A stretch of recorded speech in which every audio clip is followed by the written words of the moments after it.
Hey guys, Fox here. Time for another episode of Game Gods. I'm a couple weeks behind, so I'll go ahead and call this for pretty much February and March. And then I'll do another one in April, probably after I get back from Game On Expo in Phoenix. So, without further ado, let's go ahead and get this started with a couple of like figurine type items. And I pre-ordered a U2's figure. I'm not sure if you're familiar with them, but they're kind of similar to what a Funko Pop, at least in packaging sizes and stuff. But I like them much better as they're a little more detailed and don't all look the damn same. So, which is kind of nice. So anyway, here's the packaging. Actually came in a case, in case, you know, for all the collectors here. And if it's not obvious here, I got a figure for the Silent from Slay the Spire. This is some of the only Slay the Spire type merch out there, and I don't need a ton of it, but it would be nice to have my favorite character. And I like using the Silent, although I think the Silent was one of the more difficult ones to win with. But still one of my favorites. I like using like Shiv builds or poison builds and stuff like that. It's a lot of fun. But yeah, pretty cool figure. Not too bad. Look good on a shelf. So there's that. Up next is another expensive grab, much like the other one I got. But I was lucky and saw one of these pop up on eBay. And it's anything like the other one I have. It was it was hard to get, and they had a ridiculous price on it. I think they had 200 bucks. So I added it to my watch list and just sat there for a while. Sent me some pretty useless offers, like 5% off or something like that. And I was like, hell no, hell no. So I sent the guy a message. He's in Japan. And said, hey, look, I've been looking for this for a while now, and I just cannot pay that much. Would you accept 90, which is still way too much for this, let's be honest. But I'm a huge Grandia fan, and I really wanted this for my collection, and it is the Justin acrylic figure Standee from Blisstech. What was this? Probably 4 or 5 months ago, 5, 6 months, I don't know. I found the Fina one, so I added that one. Got that one for reasonably priced as far as market value goes, not as far as retail. These things retail were probably $15, $20, so. Did I pay way too much for it? Yes. But I'm a big collector for Grandia, and if I can get stuff for it, I will, as long as I have the splurge money available. And it's in fantastic shape. The card looks great. The figure looks good in there. So very excited, very happy to add this to the collection. All right, guys, up next is a new handheld, which I've already made a couple videos on. I made a short, and I did make a full, like, kind of initial review video of this, and it is the Mod Retro Chromatic. Having a lot of fun with the system. Played a couple games on it so far, and I'm really liking the hardware. It's pretty much a Game Boy Color, just an FPGA processor in there to emulate the Game Boy Color hardware. But it has one of the best screens I've ever seen on any like modded Game Boy Color. So it's gorgeous, it's beautiful, it's not off-the-shelf type stuff. Purpose built for this system, so it has the exact resolution as the Game Boy Color. Very cool. And it came with a version of Tetris built in the box. But I also picked up a handful of games. Here's that Tetris cart. It says Mod Retro on the top. Back, pretty similar to an original Game Boy cartridge. And the games I picked up for the system, which by the way works on anything that you could play Game Boy Color games on. So I've tested this, I put it in the Analog Pocket. Almost all the games worked except for one for some weird reason.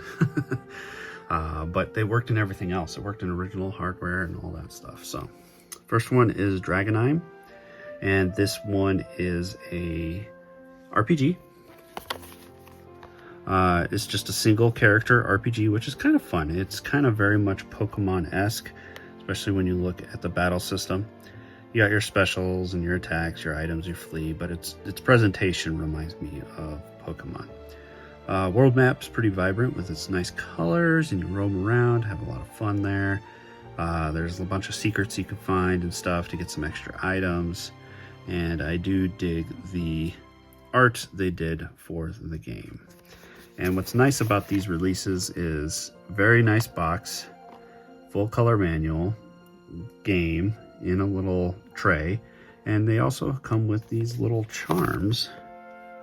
Like this one has a charm of that little creature, which is pretty cool. Also picked up Traumatarium. Love the artwork in this game, and this game is so hard. This is a dungeon crawler, but every step counts. So whenever you take like a movement between another like place in the map, it uses some of your stamina. And if you run out of stamina, it uses your health. So you got to keep on top of that, be aware of where your stamina is and your health is. Otherwise, like me, when I first played it, I died immediately and had no idea why. Oh, that's why. Take a look at the manual, but this is really cool. Really awesome presentation. I liked how they used the old original Game Boy monochrome colors, if you will. So really cool, really fun, really difficult. Excellent art. Also picked up S11, Project S11, and this is a classic. This was originally released a while ago, and I think it was Game Boy Color. Pretty sure. Don't quote me on that. Anyways, this is a shooter or shmup, whatever the hell you want to call it. It's pretty fun, pretty easy. I think I did a quick short on this one, and I did a short on the next one as well. But decent fun, pretty good shooter for a Game Boy. So having fun with it. All you shooter and shmup fans would probably dig this. You probably already played it, but it's kind of neat to get a different version. And lastly, I picked In the Dark 2. This is a pretty unique game. I haven't played, there's a first, obviously, In the Dark 1. Have not played it, was not aware of it, but it's pretty unique. It's like a puzzle, like, adventure game, I'd say. So there's lots of puzzles. You do these little puzzles right here where you select one and it flips all the ones around it over, and you have to get them all to flip over. And there's probably other versions. I've only played this for maybe 30 minutes so far. I want to dive it in. I'll probably take this with me to Game On to play through.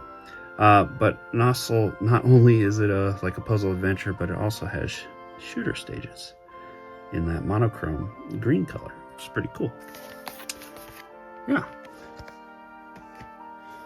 Up next is something I finally come to getting. I thought about buying it for a while, bought it from trying to get it from Nintendo and all that stuff. But my love for clocks and video game related ones has pushed me to spending a whopping $100 on a glorified alarm clock from Nintendo called Alarmo. Works pretty good. Pretty interesting ideas, especially when it comes to alarms and waking you up and stuff, and with all these different clock themes and noises it makes when it's on the hour or when it's trying to wake you up. Also can play sleep sounds and crap like that. It auto dims and stuff like that. It's a pretty nice alarm clock, but I don't really use alarm clocks much, so it's kind of being used as just a clock here in the game room. So yeah, if any of you have actually used this alarm clock, is it as an alarm clock? Does it work pretty well for you? Do you enjoy it? Is it just kind of just an overhyped product? Kind of, that's what I'm thinking, but it's okay. A little expensive.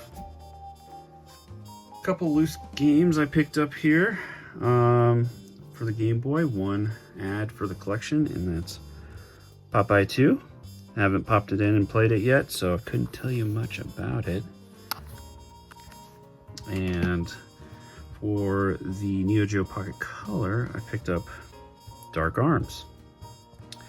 What I understand, it is an RPG, and it's a pretty good one so looking forward to giving this one a shot. I believe this one was only released in PAL regions, maybe Japan as well. I don't think it was a US release, part of that library. Correct me if I'm wrong, but yeah, have you played this? I've heard it's quite well. I mean, it's quite good. You see, I got this at Game Dude. I got 50% off, so pretty awesome. I'll tell you more about Game Dude here in a second.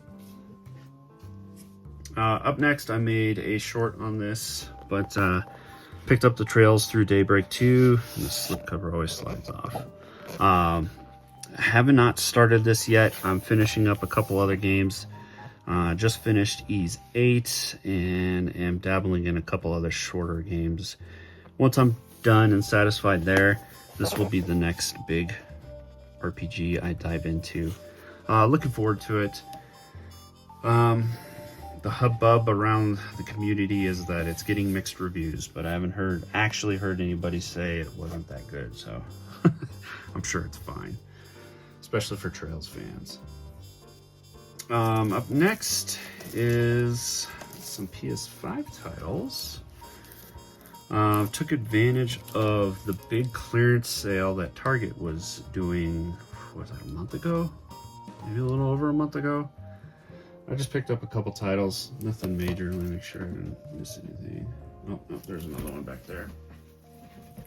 3 titles. Paid $12 a piece, so pretty happy with that. I got the new Oregon Trail Deluxe Edition release. Old fan of the Oregon Trail, and for $12 I figured I'd pick up the physical copy and give this one a shot. It might be pretty fun to just do a couple adventures across the Oregon Trail. Also grabbed Final Fantasy 16 for $12. I thought that was a pretty good deal. Will I play this? Who knows? I'm not really much of a fan of these newer Final Fantasies. I don't care for the action combat, but I hear the stories are quite good, so maybe I'll dumb it down to easy and give it a whirl.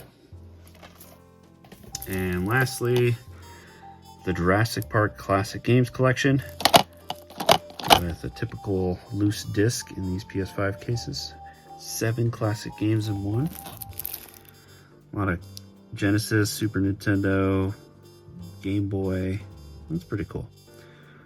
So yeah, I played a bunch of these when I was a kid, so at a clearance price of $12, yeah, I'll add it to the collection.